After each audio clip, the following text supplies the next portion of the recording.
সূরা হজের 39-40 নম্বর আয়াতে আল্লাহ বলেন, উযিনা লিল্লাযীনা ইউকাতালুনা বিআন্নাহুম যুলিমু ওয়া ইন্নাল্লাহা আলা নাসরিহিম লাকাদির। যারা এতদিন আঘাতপ্রাপ্ত হয়েছে, যাদেরকে এতদিন আঘাত করা হয়েছে, যাদেরকে এতদিন মারা হয়েছে, উযিনা তাদেরকে এখন জিহাদের অনুমতি দেওয়া হলো। ইউকাতালুনা দ্বারা উদ্দেশ্য 13 বছর যারা এতদিন শুধু মায়ের খাইলো, 13 বছর যাদেরকে শুধু আঘাত করা হচ্ছে, উযিনা এখন তাদেরকে জিহাদের অনুমতি দেওয়া হলো। আল্লাহ তাআলা বলেন যে যাদেরকে আঘাত করা হচ্ছে তাদেরকে জিহাদের অনুমতি দেওয়া হলো।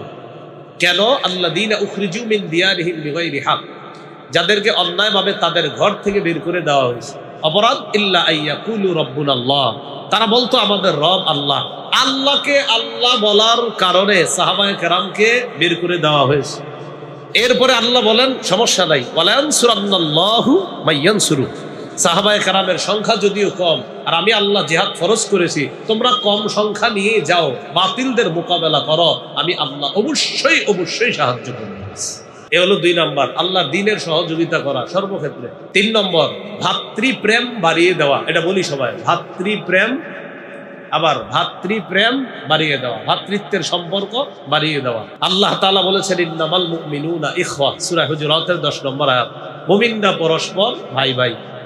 বিদায় হজের ভাষণে রাসূল সাল্লাল্লাহু আলাইহি সাল্লাম বলেছেন, শোনো, আন্নাল মুসলিমিনা, সমস্ত মুসলমানরা ইখওয়াতুল লিল মুসলিম, সব মুসলমানরা ভাই ভাই অপর মুসলমানের।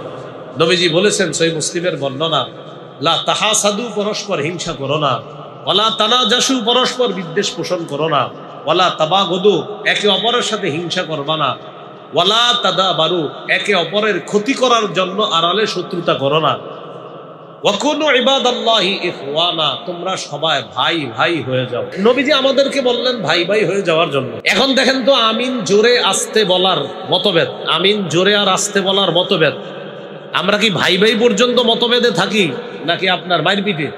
আমিন জোরে আসতে, অথচ আমিন জোরে আসতের মতভেদ, এটা মারপিট পর্যন্ত যাওয়ার কথা না, এটা একটা মতভেদ ইমামদের মাঝে হয়েছে, হবে। কিন্তু এটা দেখা যাচ্ছে আপনার 2 দল, বাবা ছেলেরে দেখতে পারে না, ছেলে বাবারে দেখতে পারে না। কেন? বাবা আমিন আসতে বলে, ছেলে জোরে বলে, এই জন্য 2 বাপ ছেলে একসাথে ঘরে হয় না, খানাও খায় না। তো এটা তো আপনার ঠিক হলো না। মতভেদ ঠিক ছিল, কিন্তু মনোভেদ কেন হলো? মতভেদ ঠিক ছিল, মনোভেদ কেন হলো? মতভেদ সঠিক, মনোভেদ মনের ভেদ হয়ে গেল, এটা সঠিক হয় নাই। আল্লাহ তাআলা বলেছেন ভাই ভাই হয়ে থাকার জন্য। যে আমিন জোরে বলতেছে সে আমার ভাই, যে আসতে বলতেছে সে আমার ভাই। হ্যাঁ, আমিনের মাসালাটা কোন এলাকায় কি আমল হবে, কিভাবে জোরে না আসতে, এটা ইমামদের সিদ্ধান্ত আছে।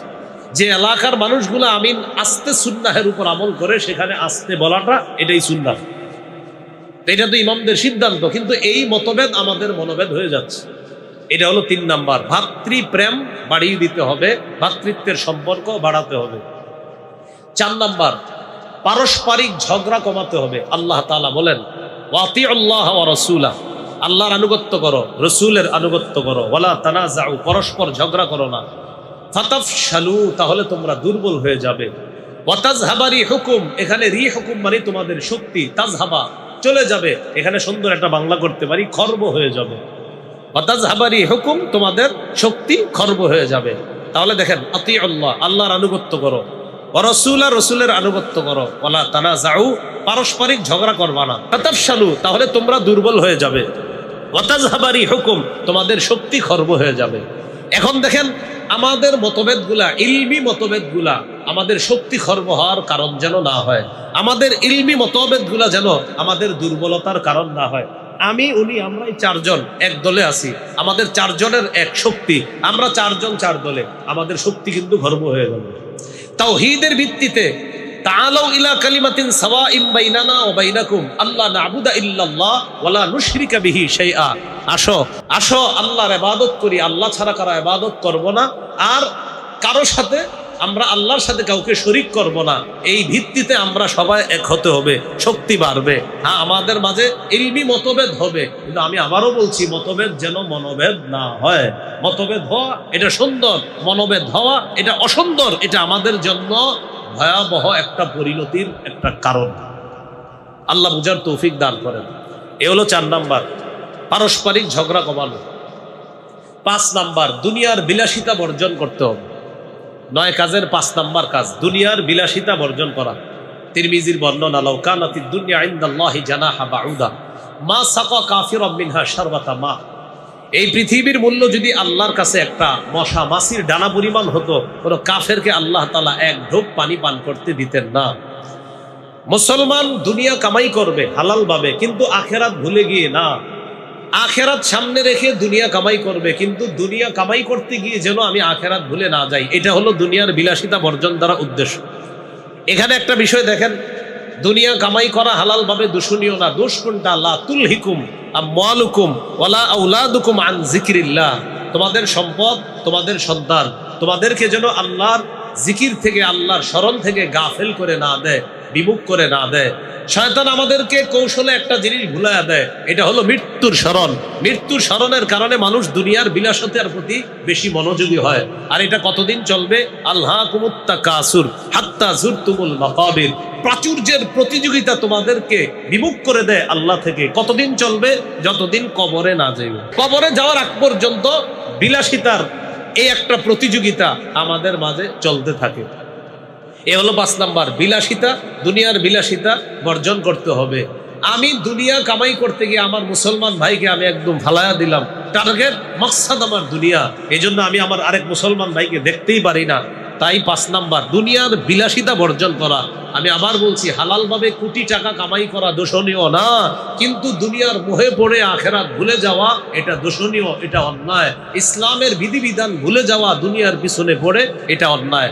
দুনিয়ার বিলাসিতা মানুষকে ইসলামের হুকুম থেকে দূরে সরিয়ে দেয়। এ হলো 5 নাম্বার, বিলাসিতা বর্জন করা। 6 গুরুত্বপূর্ণ কথা, এটা আমার সাথে ওলামা হজরত যারা, আপনারা ছাড়া আমার সাথে ছাত্র ভাই যারা, আপনারা একটু বলেন। 6 নাম্বারটা ওস্তাদরা আল্লাহর রাস্তে বললেন না, আপনারা মনে মনে বললে হবে, ছাত্ররা বলেন। 6 নাম্বারটা হলো, বলেন অধিকার আদায়ের লড়াই অব্যাহত রাখা। এটা 6 নাম্বার। বলেন অধিকার আদায়ের লড়াই অব্যাহত রাখা।